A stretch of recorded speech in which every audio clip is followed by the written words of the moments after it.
Hi everybody, Virginia Barnes of Barnes Violins here. Today I'm going to put on another hat. If you haven't seen it yet, please go back and look at video of Virginia and her many hats. I have another hat today. It's more about my character and who I am.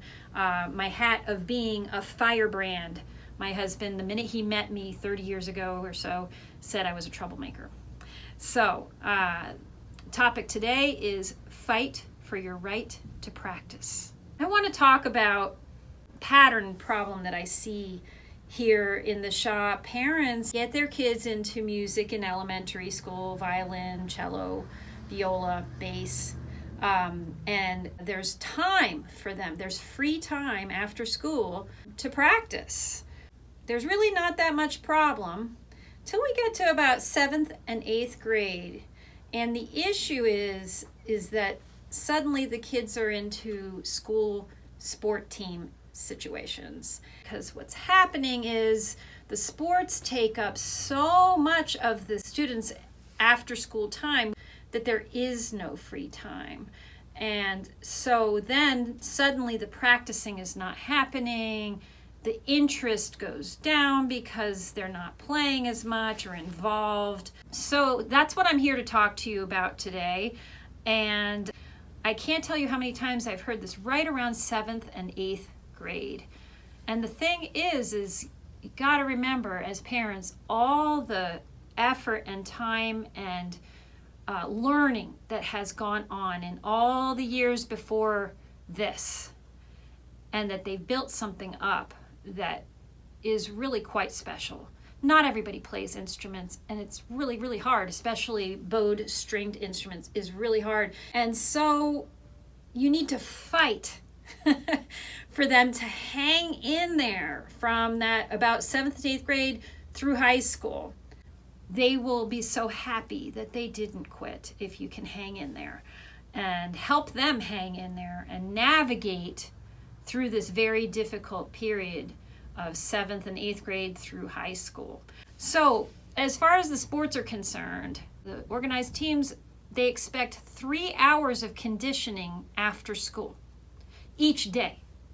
And I'm sorry, but if an orchestra teacher said, we're going to have 3 hours of orchestra rehearsal after school every day, everybody would laugh and be like, are you crazy? I'm not going to devote that much time to that. Why? It actually isn't that unreasonable to ask kids, hey, you're going to play 3 hours a day after school in the orchestra, but it doesn't happen. Priorities have kind of gone ill-balanced at this point.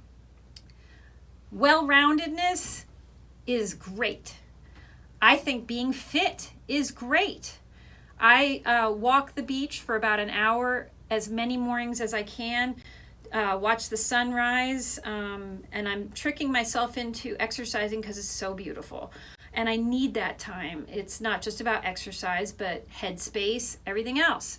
So I think fitness is great. I think if they had aerobics classes, swim classes, whatever at school, I think that's great. There's nothing wrong with team organized sports and competing, but I think considering the long term and looking at the long arc of life, does it merit that amount of time each day when you probably have 3 hours of homework because of AP or IB or whatever classes you're taking? So there's no more time left in the day. I mean, school goes till 3, let's say. Then you've got 3:30 to 6:30 or whatever it would be, your sport. Come home, wolf down some food.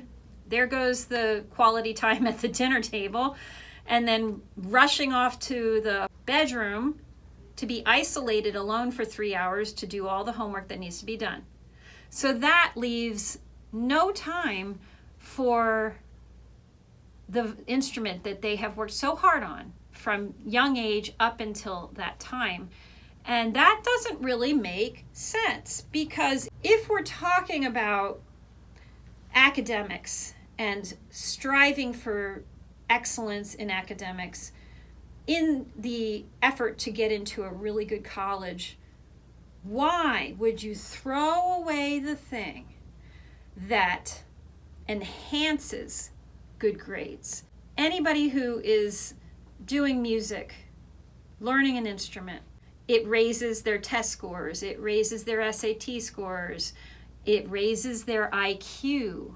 We're going to have all these links for information on this in the description. So the point is that why would you let your child quit something that is enhancing their academics?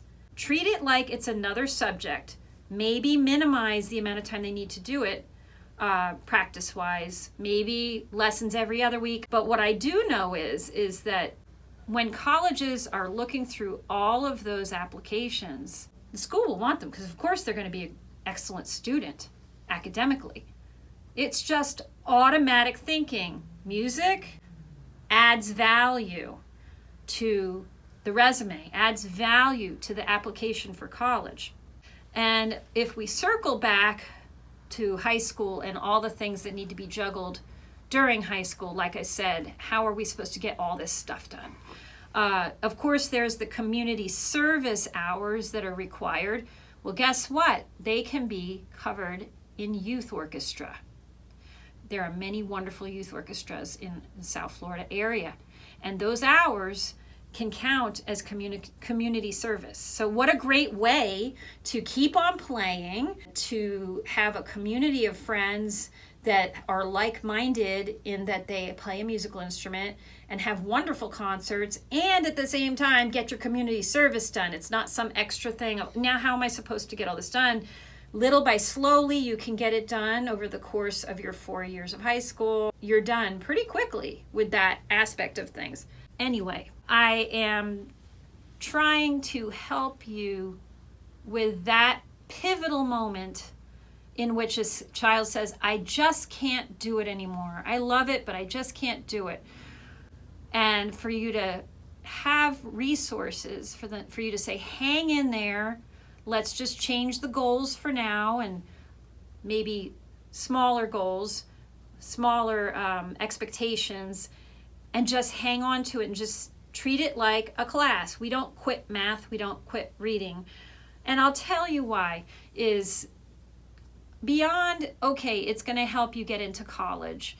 Even if you don't play your instrument in college, it will differentiate your child from other students because they know how your child's brain is going to be wired up differently. So there's that. But, and then what? Let's say your child quits the instrument and decides to do a team sport that travels a lot and everything else, and gets to college, says, I don't want to do that anymore, and then gets out of college and doesn't even really have a value for fitness versus competitive sports. There's a few maybe that might do team soccer or team volleyball after college, but we all know we get older.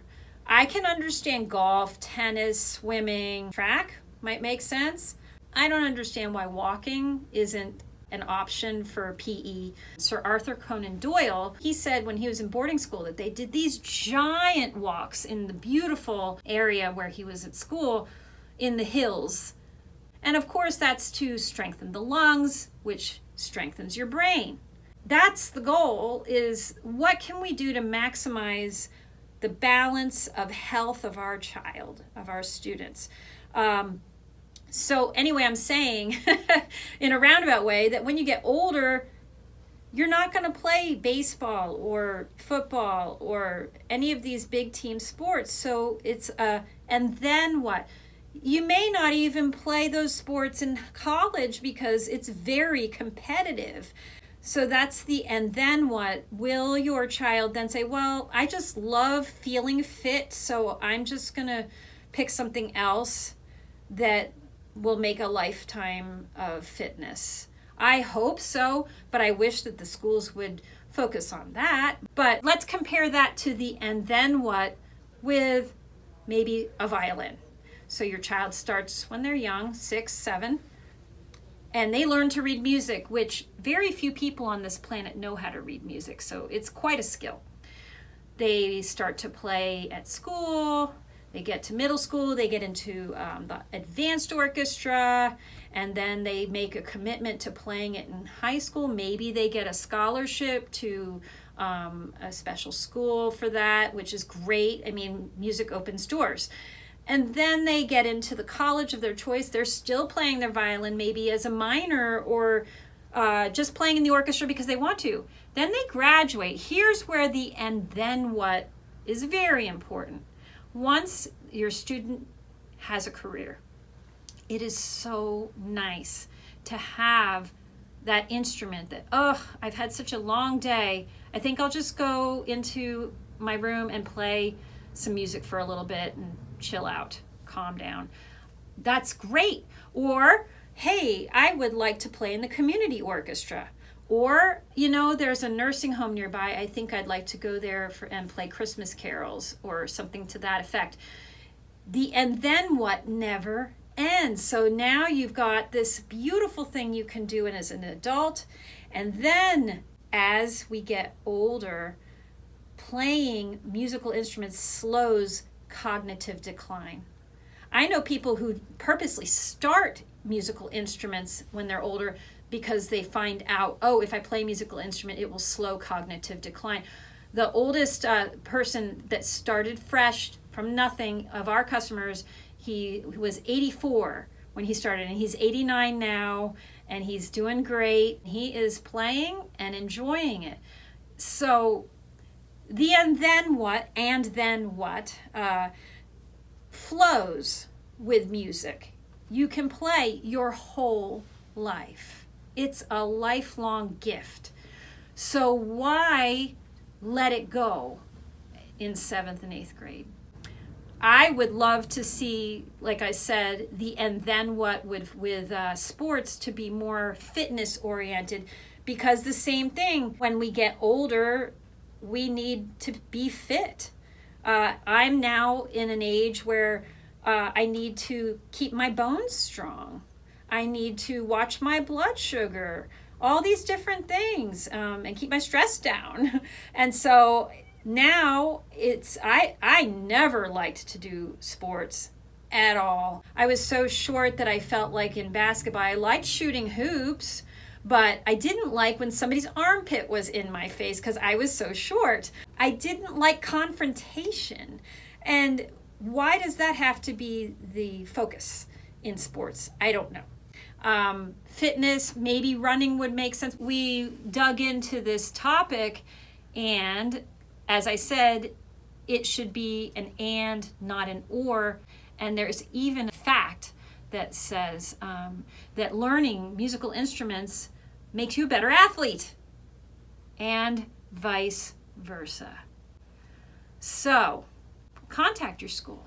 Find out, is there a way before sports practice that there could be a little cushion of time between the end of school and practice for that sport, in which maybe they could get a little homework done. Maybe they could get a little half hour of practicing in. And then when your child gets home, they only have one more half hour to take care of, because how many hours a day does it take to master an instrument? It said the minimum was 1 hour. So 1 to 3 hours, it was saying, to become competent at the instrument. And so if we want to get that minimum hour in, can't the schools adjust the schedule, make it that if kids want to rush off to the practice room and get their practicing in and then go to the sports field, that they can. Some kids aren't musicians, so they could use that time to get some of their homework done and then go to the field. But if the parents don't say something, the schools think everything is fine. But the schools are not the ones that see the kids at home absolutely exhausted, not able to get all their homework done, feeling despair. I mean, to get to the end of senior year and get everything graduated, everything, it is a thing these days. So we've been talking a lot about getting into college, but what about the global stage? Our country is way down the rankings. If we're going to be competitive, like it seems like sports is very competitive. If we're going to be competitive about math and science and language arts, reading. We are not at the top. Other countries are. And when those students come from those countries and come here, they say, wow, there's a lot of focus on sports. Wow, okay, interesting. If things were more right-sized and the kids could focus on their academics and enhance that with their musical endeavors and feel like they can manage to do that, their test scores are going to go up, which I would suspect in the grand scheme of things in the world, in competing on a global scale, that we should all as parents be very concerned about that. How are we supposed to compete in the world if our scores are not where they need to be? And there is an article attached in the description talking about a school that changed things up a bit and their scores went way up. And this is in an at-risk district. The call to action is to question these things. Is how things are being done with the balance of things at school, is it appropriate? Is it lopsided? Are there concerns? Because the school doesn't know if the students or the teachers don't say anything. And we've all gotten so used to the dominance of sports that we think that's how it is. But we can research and find out other ways. Let's look at Finland. Let's look at the Netherlands. How do they do things? And give more balance to our kids so that they feel like they can manage what they have to do and fight for the right to practice. That's what I have for you today, parent to parent. Please like and subscribe and follow us. We're here to help you. You can comment or give us a call. We're here to help you.